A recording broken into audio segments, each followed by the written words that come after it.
Hello everyone, welcome back to our channel. আশা করছি তোমরা সবাই ভালো আছো। আমিও খুব ভালো আছি। অনেক দিন পর আমি ভিডিও দিচ্ছি, তো সেটা কি কারণে দিচ্ছি সেটা নয় কোনো একটা ভিডিওতে বলবো। আজ আমরা এসেছি চানযাত্রার মেলা দেখতে। এই মেলাতে সুভদ্রা, জগন্নাথ, বলরামকে স্নান করানো হয়, তারপরেই আমাদের রথ হয়। তো তোমাদের কার কার এলাকাতে এই চানযাত্রার মেলা হয় সেটা অবশ্যই কমেন্ট করে জানিও।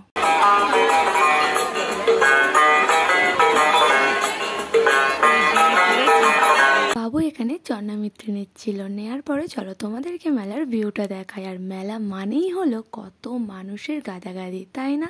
এই সময় আমার ঠাম্মা আমাকে একটা কথা বলেছিল, সেটা এখন মনে পড়ছে, যে মেলাতে কিছু খাস আর নাই খাস, ধাক্কাটা সবাই খায়। আর বেশি না বকে মেলার মধ্যে কি কি জিনিসপত্র রয়েছে চলো এক নজরে তোমাদের সাথে শেয়ার করি।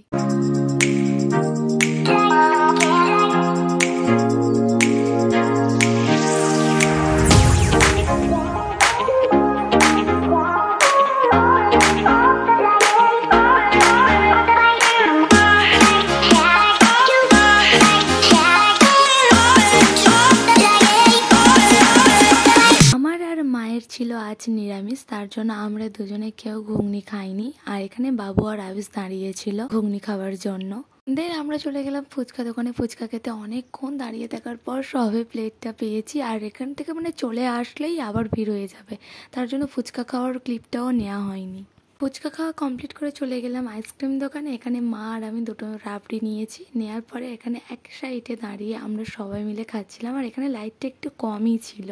আইসক্রিম খাওয়ার পর চলে গেলাম একটু কেনাকাটা করতে। আর এখানে জুয়েলারিগুলো দেখো কত সুন্দর, তাই না? আমার তো খুব পছন্দ হয়েছে। আর এর দাম ভেবো না, অনেক, মাত্র 30 টাকা। কেনাকাটি করার পর চলে গেলাম এগরোল দোকানে। এখানে বাবু আর আয়ুষের জন্য এগরোল প্যাক হচ্ছিল, আর দুটো চিকেন পকোড়া। ওখান থেকে চলে গেলাম আশফল কিনতে। বাবু মেলায় আসার আগে বলেই আসছিল যে আমি কিন্তু মেলায় আশফল কিনবো, তার জন্য আশফল নিল। তারপরে চলে গেলাম আইসক্রিম কিনতে। একটা আইসক্রিমকে আমার একদমই মন ভরেনি, তার জন্য এখানে আমি আইসক্রিম কিনছি আর পুচকু বায়না করছে।